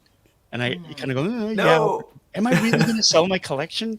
No. I love my kids, but, well, here we are. I do have, I'm really falling in love with the 1/6 scale stuff. Nice. I got a great care package sent to me by Sideshow Collectibles, which is wonderful. Nice. And so now I'm taking a good heart. I actually did pick up from another collector in my group today. I think it's out of print now, but it's the Hot Toys. Oh yes, my first ever video. This was not planned, everyone. The Hoth Leia. She's gorgeous. She's badass. Yeah. She's awesome. Like the sculpt is just so, and the paint job. It's real. It's beautiful, and it's just like. Yeah, okay. So I picked that up. I've got Luke Skywalker back there, the Return of the Jedi Luke, the Deluxe R2-D2, the Deluxe Mandalorian from Season 1, and the Incinerator Trooper. And yes. I'm just screaming, my body's screaming more. My brain, more. Get more. Well, there is something that you don't have. And I've reached out to a sculptor friend of mine who has his own YouTube channel. And he does sculpts of other YouTubers and celebrities. And we thought it might be cool to do a custom project of a Carson Teva action figure in 1/6 scale. Wow. So this is a very first draft. He's only just started. But this is the head sculpt. It looks really good so far. I hope you'll agree, because it's you, obviously. So we plan on making it a one-off just for you, and sending it to you. So here is the head sculpt. Nobody has seen this before. There we go. For some reason there we go. Oh there you are, sir, in 1/6 scale. Wow. That's frighteningly amazing. Like, is it good? Holy crap. Yeah. There are more images. There we go. Oh my God. This is a first draft as well. So his name is Zedabu. By the way, people in the chat, Zedabu, check out his channel. But yeah, this is a first draft, and that's incredible. You like it? Yeah, I love it. He looks so nice. That's amazing. Oh my god. Nice. Thank you so much, Zedabu. Oh, he's doing amazing work. Yeah, you got to connect this because I got to say thank you to him. That's beautiful to them. Yeah, I have to definitely. Oh my goodness. There's a video. Hold on. There's a video with a 360 fully rendered version. Let me bring that up because that one is really impressive as well. So he hopefully will be 3D printing and painting because he does the whole process. He 3D prints and he paints, and he does various different casts, which I've never tried to do myself because I usually just 3D print and then that's it. But he actually casts the stuff himself. There we go. So here is the 360. Wow. Jeez. So yes, we plan on hopefully having that done soon and full X-Wing gear, of course. Oh my God. So that's incredible. We will get that done and we will send it to you, sir, and hopefully you will enjoy it as part of your collection. I'm well, wow, that's amazing. Thank you. Yeah. No problem. I don't know what to say. That's Someone asked if I'm going to review it. Paul, will you allow me to review the figure before I send it to you? Absolutely. I would Excellent. Okay. Yes. We need to ask you probably what accessories you want you to come with. I don't know what you would come included with aside from your rifle. Obviously, from when you were on top of the X-wing cockpit. He had a little comm pad that he that he was writing on, and the badge that he was showing. Yes, that he offers that Cara Dune. I'm sure there are files for both of those things around, so we'll resin print in 1/6 scale and get that done as well. Yeah. That's incredible. That is absolutely incredible. Thank you so much. I'm totally blown. No problem. I'm really excited to see it done as well. I reckon it's going to be an awesome project. I was first thinking to do a Mr. Kim, but then I think that the Carson Teva is more toyetic, if you will. So yes. For sure. You just have Mr. Kim with his glasses on his chain. Yeah, the plaid maybe we'll do that. and- Maybe we'll do that for you next, Paul. We'll start with Carson first. So yeah. Hopefully that isn't too far off. That's incredible. Thank you so much. I'm no problem. My cup runneth over. It is this entire experience from beginning to end has been so surreal and just so gratifying. Nice. And I'm just so incredibly thankful for it because it's been so rewarding and I get to meet awesome people like you and Steph and make other connections with other people and the generosity is overwhelming and the fan community has been fantastic and the support from everybody has just been you've made this old nerd's heart sing and that's what it is and I'm just so humbled by it all, so thank you. Thank you. No problem. I can't wait to see it done, honestly. That sculpt, and that's a first draft. It's already looking really good. So I can't wait to see it. Someone says it's really good to see you side by side with the sculpt of yourself. So I think it's looking fantastic already. I can't wait to see it fully realized. I reckon, hopefully in the next couple of weeks we'll have something to show. Yeah. Well, speaking of something to show, we do have... or off screen, you can't see it yet, obviously, everyone in the chat. We do have 3 Star Wars items. So I said to Paul, he asked if there was any prep work required, and I said no prep work required, aside from bring along 3 of your favorite pieces in your collection. I'm just noticing now that mine are very biased towards Mandalorian, and I was not intentional. It just happened to be the things that I picked up. Do you want to start, Paul? Shall we see your first item that you have picked to show us today? Yeah. Where do you start? Right? It's overwhelming. Yeah, no, it was too big. I'm gonna have to get my camera, turn it around because it's my 1-to-1 scale. It's my proton pack, and it's on display just over the. So I'm gonna. Have to, yes. Maybe I can connect my other camera. No, Okay, hold on. I'm just going to turn my camera around. While Paul is doing that, let us have a look at this super chat from Rob. Rob's Reviews, $7.99 super chat. Thank you, Rob. I actually met Rob yesterday in person. That's awesome. Donation towards building Paul's custom figure. Heck yeah. Here we go. Paul is taking us on a tour of his man cave. Oh, wow. He's got so much stuff. Badass. Yeah, I don't know. Whew. That looks cool. It looks awesome. It's about 40 pounds. Whoa. Heavy. 3 pounds isn't heavy. 40, he said. Oh, 40. I thought 3. Sorry, maybe you can hear me better here. Okay, so yeah. About 40 pounds. Wow. It's got full lights and sound on it. Badass. It's also got a venting system that was added in. If you just give me a second, I'm just gonna put the camera down. I'm gonna power it up for you. Oh.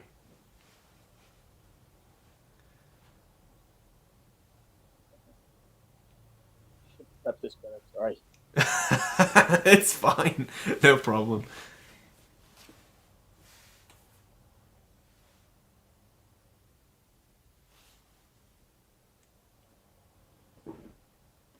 The moment we see those lights pop on,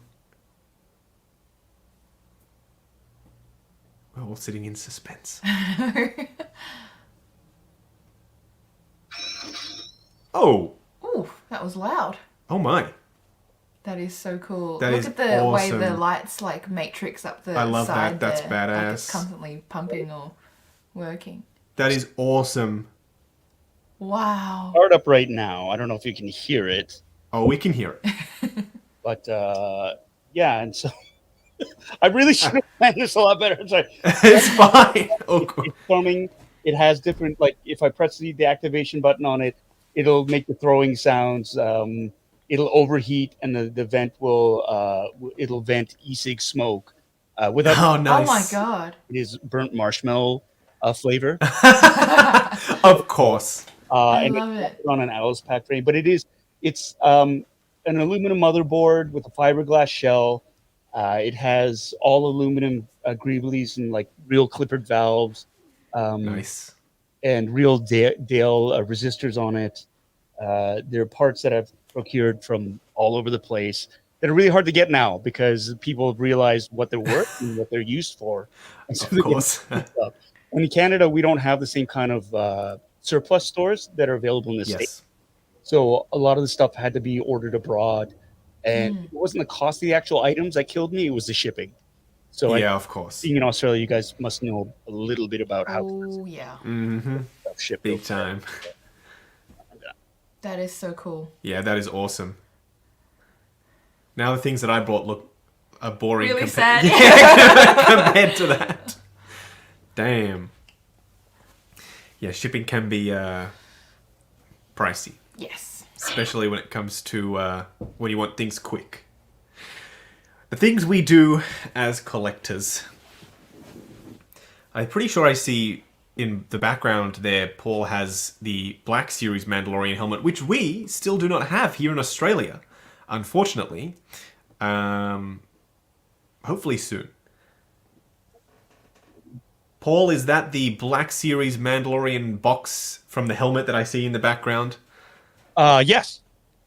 Unfortunately, here in Australia, we have been delayed till the 28th of June for our shipment. Oh, I thought you guys have been getting the, but you guys got the Captain Cardinal first.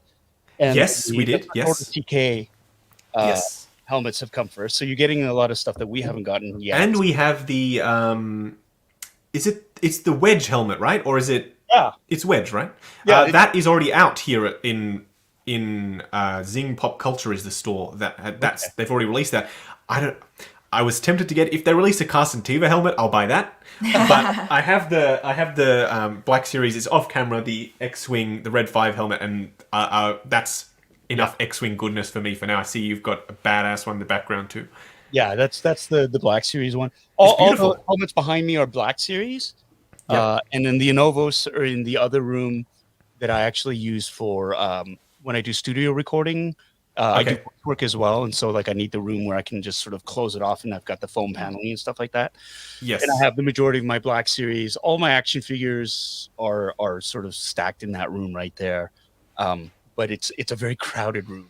So I don't... Yes, as we are all collectors, it seems, have the same issue. We have a super chat from Bob Dylan, who is an awesome channel mod, saying he needs that sculpt and a Shang-Chi so he can kit bash an Appa and Jung. I hope Hot Toys do a Shang-Chi figure, and then you, Paul, can kit bash yourself an Appa and Jung if that's what you want to do. That would be awesome to see. Well, my first item is not as exciting, and you've already all seen it. But it's my Anovo's Mandalorian helmet, and I don't want to rub it in because I know you're waiting for yours, Paul. But, I mean, it's badass. It's a nice heavy-duty fiberglass. It's a little bit darker than I think it should be, but it's double-walled visor. It's fully patterned on the inside. It's painted really well. In this light, you can even see it's got a bunch of weathering in the crevices. EFX are doing a Season 2. They're calling it Season 2 version. It's a lot cleaner for those in the chat. If you are still looking to get a one-to-one helmet, I don't know if I can recommend going through a Anovo set right now. Maybe when they fix up... Paul's just like, no. Maybe if they fix up their distribution. Yeah. But this was actually scanned from the real helmet, whereas one of the hero helmets, whereas the EFX one was cast. So I don't know which one y'all might prefer, but as far as I'm aware, a cast of a cast is... there's a little bit more potential for degradation there versus a scan, which usually is higher fidelity. But then again, having a cast of something is pretty cool too. So I have to go with mi Mando helmet. I will be doing comparison to the Black Series one when it eventually comes out here. So stay tuned for that, everyone who watches the channel. And I don't know which one I'm going to wear in the cosplay right now. I've been wearing this. But for those who know how much this costs, it's not ideal to be walking around a convention with this on your how heavy are they? Because that's the other thing. It's quite heavy. Yeah, it's quite heavy. I've noticed with my Anovo's buckets as well. Because they are of high quality materials, they're heavy, and if you're not careful, you get a lot of neck issues from it. It's just fatigue because you're like, oh yeah, you're not used to wearing any sort of a weight on your head, so to speak, right? And so yes.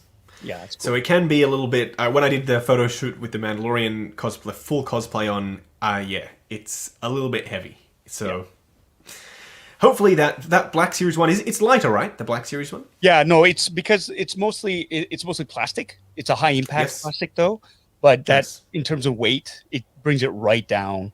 Perfect. And again, it's one of the, like you said, if you're at a con, sometimes too, it's like something that's a little bit more. If it gets dinged or bashed, it's like instead of a $600 helmet, you're talking like $150 helmet, right? So there is that sort of peace of mind.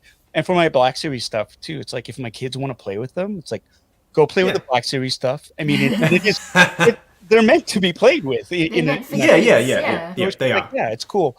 But the other thing too, which is really cool, is because they're upping the quality of the Black Series buckets, they're also adding really cool things into it too, like lights and sound. And the interior, like the detailing of the Boba Fett helmet, compared to this, which is just foam, which is really comfortable, obviously, because you're fully padded.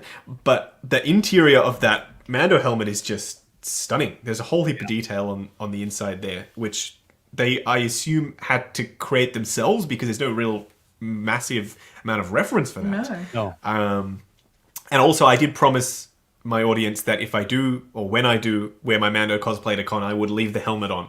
So I have to save myself now because I've made that commitment. So I will have to get that lighter helmet, even though potentially the silver is too bright. People are saying it's fine. We're out in the daylight anyway. So I'll have to wear that, I think, with the Mando cosplay. Well, our second item that we have, Paul, do you have a second item to show us, sir? Yeah, you know what? Here. Oh. They're actually closer. And I just got into these recently too, and I'm quite blown away by the level of detail in them. And if you look over there, there's a series. They're Eagle Moss Black Battlestar Galactica ships. So hold on a second, I'm just gonna grab.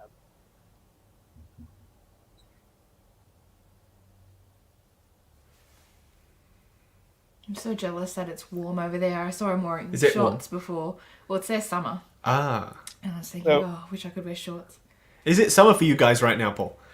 It's getting, end of spring, almost summer. We're getting there. It's freezing here right now. It's like, I don't know what, do you guys use Fahrenheit or Celsius? It's like 9 degrees Celsius over here. That's really warm for us. Oh, really? It's Canada! It's warm, it's Canada. Of course. I'm sorry. Actually, today got up to 20, so we're actually okay. That's pretty good. But it had been like 9 degrees in the morning, and just sort of like, oh, it's warm. Let's go out for a walk. 9 degrees is very cold. I'll admit I still wear shorts even when it's colder here. So yeah, I'm with you. So this is. I'm gonna autofocus. There you go. Oh, wow. This is the Eagle Moss Hero Collector version of it. It's I quite love the level of detail. That's awesome. You get from it, like the paint scheme is and the great. weathering. Yeah, it looks gorgeous. Right there. The capital ships. This is and here's the Pegasus, which really, I love that symbol there. That's beautiful. It's got a nice weight to it. It's not flimsy. Right down to the flight bays, like you can see straight through them. Wow, that's awesome. Yeah, it's just I love those, and those are the capital ships. I mean, I've always been drawn to capital ships. Like that's why I love Star Destroyers. Oh yes, I think there's just a really iconic about the design. But then what really steps up is it's like a treasure trove in there. I know, it's awesome. Goes, let me bring this out for you. Oh yes, Viper. The Vipers. Oh yes. So this is the Mark 7 that was used in the reboot. Badass. And it's just I love the design of that ship. Yeah, it's just so sleek and so modern looking. I mean, it should be because sci-fi. But then yes, of course. When you compare it to something like the old school Galactica models, still awesome. Yeah, I mean, this is from the 70s. This is classic BSG from the 70s. We're talking beautiful. Lauren, there you go. With Commander and I mean, and again, the detailing on this is just spectacular. And they're have like great build, like the materials that they use are solid. It doesn't feel like, when you buy a model kit and you put it together, there's a lightness to it and a bit of a fragility. You're like, oh, okay, it looks great. These are solid. Like if I whipped it at you, it would hurt. Oh my god! That's the measure of quality these days. If you dropped it on your foot, it would really hurt. There's a nice weight to these, and it's just sort of, and they're like little, like the little things that. Sorry, autofocus. There you go. These little things. It's not like they'll just snap off. They don't feel fragile like that at all. They're all solid pieces, even the little, and it feels strong enough that if you pushed hard enough, you could stab yourself with it like a pin. Be careful, people. Be careful with your collectibles. So that's I've gotten into that, and I'm looking at the starships too because again I'm going, man, I love those capital ships, those bigger ships instead. But I can't get them all. Like if I don't recognize the ship, I'm not going to buy it, even though it's a really cool design. So I think to limit it, I'm going to get fair. Just ships from Star Trek 2. Like I'll get the Reliant, the Enterprise, Space Station regular one, and I think I'll just call it. Just leave it there. I think that's the hardest thing about collecting is I recently have run into this as well. So there are so many things that you can collect. My main thing is 1/6 scale. So I've always said time and time again, if they do 1/6 scale Power Rangers, then that's all that I'll need. So they've announced 3.0, have announced Power Rangers, but I also started collecting the Hasbro Lightning Collection, which is the 6-inch ones. And they're very hard to get here for some reason. I don't know why. But I said recently, I'm not doing it anymore. I'm not collecting anymore. And then Hasbro sent me a box with the latest wave in it. I'm like, yeah. What am I supposed to do now? So I just pre-ordered the next wave. So the hardest part is drawing that line, and I think I don't know. I need to figure that out still. It's Go ahead, Steph. Oh, I was going to say, sometimes it is like when you say the rest of the starships you don't recognize, but that might actually incite you to go and look it up. Oh, that's the worst. And then get into them, and then you're going to have to buy them because now you know them and you love them. So that's the worst. It works both ways. Oh, when I got sent an Ultraman, a die-cast Ultraman. I don't know anything about Ultraman. Right. And then I watched Ultraman on Netflix, and then there are 3 or 4 more different versions. I'm like, I need to have those Ultraman suits now. That's awesome. Yeah, that's how it works. Unfortunately, when things are awesome, you just fall down that rabbit hole. Design is just out of this world these days. Oh, They're Ultraman, just so good at what they do, whether it's ships and vessels or armor and suits and things, or this little guy. Now, is that the Sideshow or is that the Hot Toys? This is the Hot Toys one, the fully articulated one. Wow. So I have both of these little guys, but he is my favorite. His mouth is currently open because there have been some issues where if you leave the mouth closed, it starts to split under his neck because it is silicon. His face is silicon. So just a little bit of a PSA. If you own Hot Toys Baby Yoda the Child, then Grogu, then make sure that you have his mouth closed because his rubber is delicate. Open. Wow. Open. Sorry. Leave it open.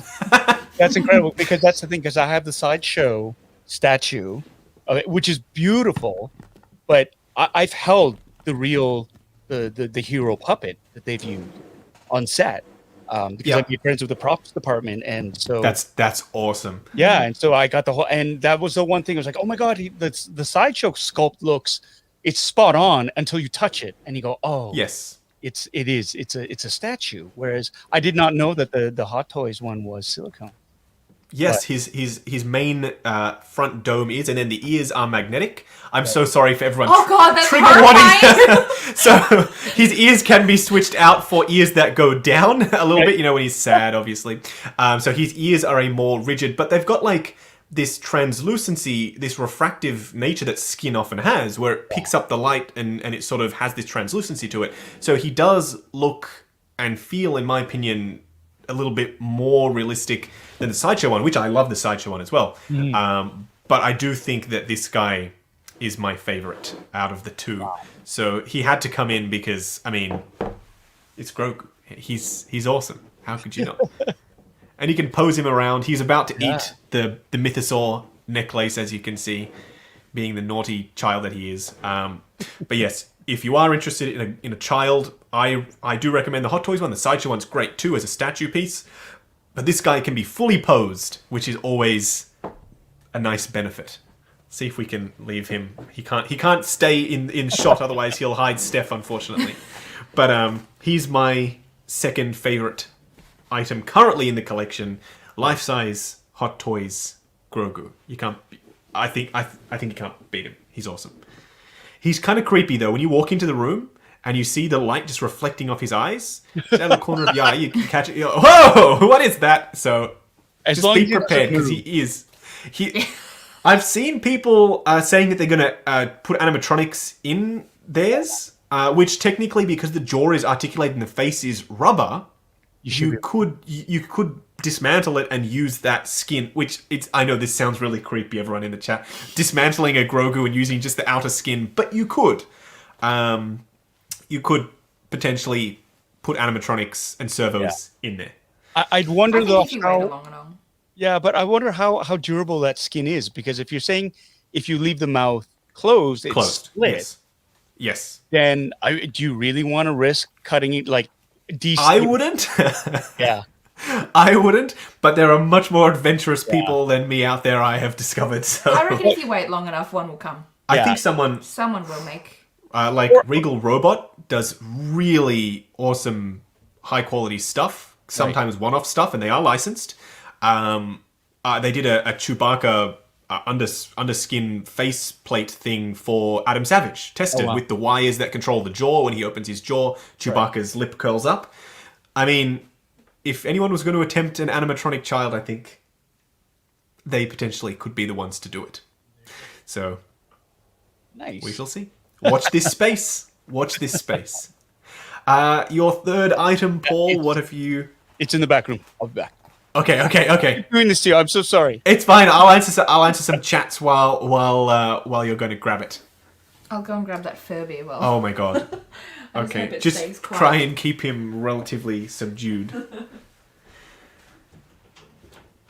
Optimus Dlx sucked me in, says Bob Dylan. If we're talking about the 3-0 DLX scale Transformers, yeah, they are badass. I have them here in the background. We've got Optimus and Megatron, obviously from the Netflix War for Cybertron Siege trilogy. If you haven't, and you're a Transformers fan, and you want something that's really high quality, high fidelity in terms of paint applications and sculpt, this guy is fantastic. By the way, everyone, I have upgraded my camera equipment for these live streams, so hopefully this quality is far better than it has ever been previously. I'm hoping, at least. Let me know if that is indeed the case. Bob Dylan with a $5 super chat. Upper is preparing for a sneak attack. He's potentially preparing for a sneak attack with something awesome, I hope. And Steph has gone to get the Furby. The Furbaka. Sorry, Furbaka is his name. It's a rather loud creature, so I'm hoping it's not. Ooh, I see something nice. I see something good. Oh my. Bob Dylan says Appa was preparing for a sneak attack. Yeah. Here it is. This is the Anovo's Tank Trooper. Now I have both variants. So there's a clean version and a weathered version. And this helmet was so hard to get. And I think that's probably why it's one of my favorite ones. Because it was hard. They were sold out right away from Anovo's. Couldn't get it. And then I'm trying to remember how I got this one. What happened was Anovo's came up with a clean variant, which is in the back. So I snapped that one up immediately. Yes. Grab it. Yes. Okay. So and now you have both. Yeah, and then this became available, and I think it was through a third-party seller. Oh my god. I'm so sorry. It's awake! I thought I could get in quietly with him, but he just woke up, but here he is. Oh god. Oh my god. Oh. This is a little question version. Oh my god. I love it.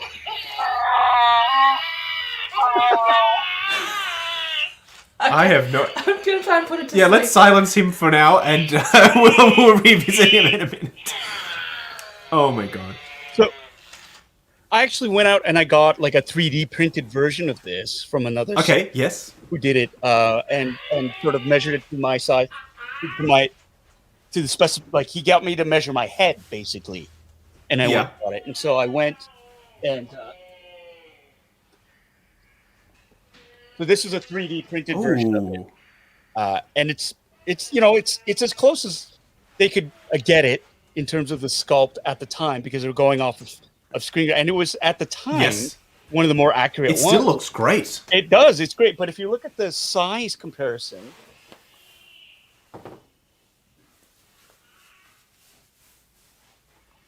oh, okay, much bigger. Like this one is much. The 3D printed one is much bigger. Yes. And again, when it comes down to proportionality, this is almost a little bit too big, in a sense, right? So it's one of those. And I, as much as I tried, like I weathered this, I painted this one myself. It looks awesome. Thank you. From far away, when you get up close, it's like a little janky, but it's great because it's one of the other wonderful things about when you get pre-weathered helmets is you can study the technique. And like how it looks up close, and so that's helped me out a lot in terms of my own cosplay builds. And so one of the projects I have going on right now is I was actually able to order a Rebel Pilot helmet from Moncal Props. Okay, and nice. they're the ones that did the props for Rogue One. And Awesome. so, if you didn't know, a lot of the stuff that you see on The Mandalorian is grandfathered down from Rogue One. So the cockpit was from Rogue like One. the Stormtrooper design obviously is Exactly. borrowed from Rogue One, which is my favorite design for Stormtroopers, both on screen and also in figure format. I cannot tell you how many times the thermal detonator has fallen off the back of my Hot Toys Stormtroopers, and now with the Rogue One design, it's a fixed belt. I love it. Just that alone. So there's that, and then Frank Ippolito, who's actually he was one of the part of the art department that painted the helmet. He reached out to me and said, "Hey, look, if you can get a helmet to me, I'll paint it so you can get your Teva helmet." And so it's like, okay. I was going to ask if you have one. That's awesome. If you can get Frank to do it, that'd be fantastic. And so that's the thing. So I've ordered one. It's finally become available. So I've ordered one. As soon as I get it, I'm going to flip it over to Frank. I'm going to get him to paint it for me, and then I'll have a chance to cosplay as myself. The best cosplay, the most accurate. Right. Actually, it's interesting because some of the differences in the pilot uniform I have on screen versus the original trilogy pilot outfits, like the approvable ones for the Rebel Legion, they're different. It's a bit of a mishmash. Yeah. Interesting. Really, they've got it's a Rogue One flak vest, Rogue One chest box. The code cylinders are different. The cylinders on the belt are different. It's very interesting like that. It is an interesting mix. The first season of Mandalorian with the 3 rebel pilots that were played by the director. For those wondering what we're talking about, here are some details of an X-Wing suit. So there are obviously the code cylinders, gorgeous chest box, etc. Yeah, and the leg flares. Just to give you all an idea. Yeah, and it's really cool too because in season 1 they use the Rogue One Rebel pilot jumpsuits, and it's more of a satiny material. Had a big collar. If you look at the episodes, yes. And in season 2, it was Shauna Trippick took over as a costume designer, and she went back to the original trilogy style flight suits, and so the non-satiny versions. Yes. And so that was a really cool choice, I thought, that she made to sort of go back to the OGOT, right? So nice. I know a lot of people appreciate the original trilogy. Yeah. Those designs, obviously, for good reason, have stood the test of time. So I agree. I mean, when you can go back to the original look and it still works, because as I was saying about the Stormtrooper design, some things not so practical, I've realized nowadays, so they can make adjustments. But yeah, when you can go back, absolutely, well worth it. Well worth it. Yeah. So good to know for when we're doing the flight suit for your figure. Yeah, and then of course I've got I'm cheating. This is the other one, which is a custom built Saber. Oh, I already see. Oh my god, wow. Saber. Beautiful. It's just I have a number of Black Series lightsabers in the corner, as you can see. I think I have like 10 of them. Yes, and they're great. The only thing is, proportionally, they're way bigger, like they're thicker. They're a bit chunky, huh? Yeah. So this is a Luke Skywalker Return of the Jedi, which is very similar to the Obi-Wan Kenobi version. Yes, my favorite hilt is the Obi-Wan Kenobi. So I happen to have a Black Series. Yes, the thicker neck. Yeah, it's much thicker in order to, and I'll do the comparison. Oops. Oh, that's a lovely sound. I'm sure everybody of that. But you can just. Sorry, there's a boom arm in the way. I'm trying to there you go. There we go. You can see the difference in terms of the neck. My hand there. The neck sizes. There you go. And this is much thicker to accommodate the neopixels in the blade. And the blade is removable, but it's just it's bulky. It's very, very bulky. It's a great thing. It's bulky, but then when you see something that's custom built that is a little bit more screen accurate, it makes a big difference. And this blade itself too, it's got a great soundboard in it. Nice. The only thing that I really prefer from the Black Series one is, again, the NeoPixel. When it starts up, the blade will light up, like the LEDs will light up, and then when you turn it off, it'll in sequence, yeah. Yeah. Whereas for this, it's more like the blade is like a big flashlight. So it's on. Yeah. But this is something that I actually would wear just on a hilt. Instead, as for cosplaying, I wouldn't activate it. It would be more for ornamentation and stuff. But I just love the look of this. It's so clean. It's just so. It's beautiful. Yeah, thanks. So there's. I need to get some more lightsabers happening in here. I have the Hasbro Darksaber on pre-order. Yes. When we can travel again, I've joked with a friend of mine that when we go to Galaxy's Edge, the only thing that's going to be in our suitcase are those legacy lightsaber hilts. Because they are, some of them are really beautiful. And their Luke Skywalker as well has the swap out necks. So you can have the thin neck look, but then obviously not compatible with the blade. Then you can put the thicker one in for the blade. So they have made those adjustments sometimes, but I have seen one custom one recently that's for sale locally. And it's a Luke Skywalker Return of the Jedi as well. Yeah. Oh no. I'm very tempted, let's just say. We'll see. We'll see how we go with that one. My last item is, you've already seen it. The Star Wars Mandalorian, obviously. I don't know why I said Star Wars. The Hot Toys Beskar Mandalorian. He comes with so much stuff. Paul, do you have Mando? I have this. I haven't unboxed him yet. He's in the. I haven't taken him out yet because I want to do an unboxing video. Yes. And so he's on display. The box is on display, but I have not done a proper unboxing video. So, because once I do that, then I can clear the space on the shelf and actually have him out. And put a bunch of things out. But for now, the box is there. He is badass. You're going to love him. He comes with so many accessories. Yeah. The paint application of the Beskar, like you can just see the glint on the camera from the light. It's super shiny. Some people were thinking it wasn't going to be chromy enough. I think it's more than chromy enough. The material, like on the cape, drapes beautifully. I mean, I think you let me know when you get yours opened up. And when you do your unboxing, let me know what you think. Because that is my favorite figure in my collection currently. Nice. And I know I'm super biased because Boba Fett was my favorite character in all of Star Wars, and now we've got Mando doing all this badass stuff, so I'm biased, but that's the way collecting is, unfortunately, when it comes to these things. So I'll be watching your unboxing video, sir, when it goes live. Thanks. And hopefully you'll be able to do a comparison to the Carson figure as well when that is ready. Oh my God. That'll be awesome. I honestly, I've had people. I've been sent custom made 6-inch figures. I saw that I saw the Kenner style 5 POA one. I saw that one. That looked really good actually. Which is it's amazing. And the thing is, he's very thin. It's like oh, that's nice. I'm skinny, which is great. But somebody else from Calgary, wonderful man. He sent me and he had used the Jeg Porkins body for it in the head.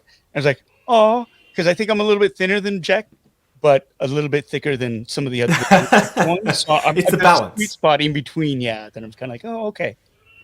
It's the balance. You're gonna get the balance right. There's nothing more humbling than having an action figure proportionally made to your sizes. We will try. Zed Abu said that he would like to do a custom body for you, so he will try and get it as accurate as possible. I'll send him pictures of me sucking in my gut. Not heroic code. We'll use the Arnold Schwarzenegger M34 Fison body. He's huge. That's awesome. Yeah. We will. I'll email you after, and we'll work out what accessories you need to come with aside from the blaster and the medal and the data pad. We'll see. Well, we will address some of the comments in the chat. We've been streaming for almost 2 hours. Paul, I cannot thank you enough for setting aside the time to come along and chat to us. It's been awesome. As I said, we're a huge fan of Kim's Convenience. Unfortunately, we had to watch the end of Season 5 later because we're in Australia. It doesn't quite get aired here, so we had to watch it after everyone else. But I'm hoping maybe one day there's a reunion or someone comes back for a Season 6, because I think there's more story to tell. And I think, as far as I've heard you say, there's more that you would like to explore there as well. So I'm hoping, but we're huge fans of the show, so having you on here is a dream come true. So a huge thank you to you for setting aside the time to come and chat to us. If you have any last minute burning questions, people in the chat, let us know. And yes, Paul's channel is Bitter Asian Dude Inc. There is a link to his channel in the chat right now. So everyone go and check out Paul's channel, subscribe. He does some awesome videos, so stay tuned. Hopefully, if you want to come on again, Paul, you are always welcome. When your figure is ready, I'm sure we will chat about We'll do an unveiling event. Yes, yeah, we'll do a live unveiling of the Carson figure. I'm totally up for it. And I have to say, like, thank you so much for reaching out and asking me to be on your channel. These things are the funnest things to do because just meeting new friends and chatting and nerding out over different things, and it's just I mean, what a life, right? Like, I think it's absolutely wonderful. So thank you so much, because the 2 hours flew by. And they always do. Mm. Yeah, they always do. When we have fun chatting about stuff we love, we can talk for many hours. I think Steph has one or two final questions, Paul, before we let you go and enjoy the rest of your evening. We started at 10 p.m. for Paul in Canada, so I honestly it's getting a little bit late. So a huge thank you to Paul. It's almost midnight now for Paul. So Steph, if you want to ask a few questions. I did have a few. I was thinking of when Justin announced that she was racking her brain. You were willing to come in the live stream. I was losing my mind. I was like, I've got to ask the questions that I'll never get to ask again. Yeah. Well, we might live stream again. I know. Now I know that I'm a bit more relaxed about it. Okay, good. But they were like burning questions for me. Okay. So Mandalorian, being on that show, obviously a big tick off your bucket list. You're a huge Star Wars fan. But is there anyone else or any other franchises you'd love to be a part of? Yeah, I'm greedy. I want to go on Star Trek. Like Star Trek for sure. Is another big one. Strange New Worlds, I'd love to be a part of. If they were going to do any, like, even the Kelvin reboot timeline, I enjoyed. I know that it's a bit divisive, but I thought I enjoyed it too. Way. Yeah, and it's a brilliant way to create fresh new stories with established characters, canon characters, but on a different. I think that's such a smart way of going about it. Alternate timelines, I think it's great. Comic books have been doing that for decades, right? So yeah, absolutely. I think it's smart. I'm a huge fan as well of Battlestar Galactica, obviously. So yes, I mean, one of the big things I really would have loved to have been part of that, because it was filming in Canada, it was filming in Vancouver. I had a couple of friends who were actually on that show, and I was super. Oh, nice! Oh, that's awesome. Super jealous. So if there's ever like a reboot, like, again, I love sci-fi. I love the genre. Like Space 1999 is another like old favorite of mine growing up. Was just I actually pre-ordered. Eagle Moss is doing another run of the Eagle Transporter, and for me, that's like, I love that design of that all-in-one transport. It was a fighter. It was such a versatile ship. And for me, growing up and seeing the Eagles take off from Moonbase Alpha was just like, I wanted to play in that sandbox. Of course. Yeah, I mean, those are the big franchises that immediately come to mind. Obviously, Ghostbusters. Oh yeah. Of course. It would have been great to have done something for the new movie, because it was filming out in Calgary as well, and we actually put our hats out there and said, hey, Andrew Fung and I we're Calgary boys, and we're huge Ghostbusters fans, and we could have brought our own props. Maybe one day, who knows? But again, it's hopefully there's another Ghostbusters sequel after this. We'll see. Yeah, we will see. I mean, these are all things that you realize that as you get older, these are the playgrounds that you used to play in, and a better way to try to recapture your youth, or to remember the innocence and the joy of those times, and by being that and ushering in that sort of same excitement for the next generation. I have two sons, and I've been raising them to sort of appreciate all things geeky and really sort of let their fly. And they're finding their own things that they love, which is awesome. And I'm just trying to show them some of the OG stuff as well. Yeah. And it's just what a crazy world that we live in, that I get paid to sort of play in these playgrounds that I used to when I was it's awesome. And again, to finally be able to play in them, because in terms of diversity and inclusivity, a lot of these playgrounds were just only available to me off screen in my own mind. And now, with the way things are going now, I never thought I'd be in a Star Wars show. Yeah, it's awesome. I am, right? So, sky's the limit. Sky's the limit for everybody. Definitely. That's badass. Well, I hope to see you in a Ghostbusters film one day. Me too. Would you want to be a Ghostbuster, or would you want to be a ghost? Oh man, I gotta be a Ghostbuster. I gotta Yeah. Oh, yes. proton pack around. I gotta throw that. I gotta honestly. Yeah, nice. It is when I was 12 years old when that movie came out, and I wanted a proton pack from that point onward. And it wasn't until 2016 that I was able to finally sort of have the wherewithal to put one together. So nice. Yeah. Well, I would watch the heck out of that. Yeah. I would. Well, Paul, we are reaching the end of our stream, so I think there's only one way that we could possibly conclude the stream. Bob Dylan has super chatted to let us know. So I will leave it to you, Paul. If you want to let the people know where they can find you over on your channel. A couple of people have said they've already headed over and subbed, so please, everyone watching, go and sub to Paul's channel, and I will let you close out the stream, Paul. Thank you so much. Justin, Steph, I made 2 new best friends. Thank you so much for your generosity, for your kindness, for the wonderful surprise. I'm so happy to have connected with you. I'd love to come back. I'd love to have you on my live stream too for my channel. Absolutely. That'd be awesome. You're wonderful people. So Thank you. I'm grateful for that. For everybody out there who's watching, if you're interested, like Justin said, my YouTube channel is Bitter Asian Dude Inc. It's all things geeky. It's a celebration of fandom and all the things that we love. I do unboxings. I do live streams. I'm going to get into reviewing some things too and some podcasts. Nice. It's awesome. And again, it's all about the geek love. So yeah, head on over and what else can I say? Oh yeah. Okay. See you.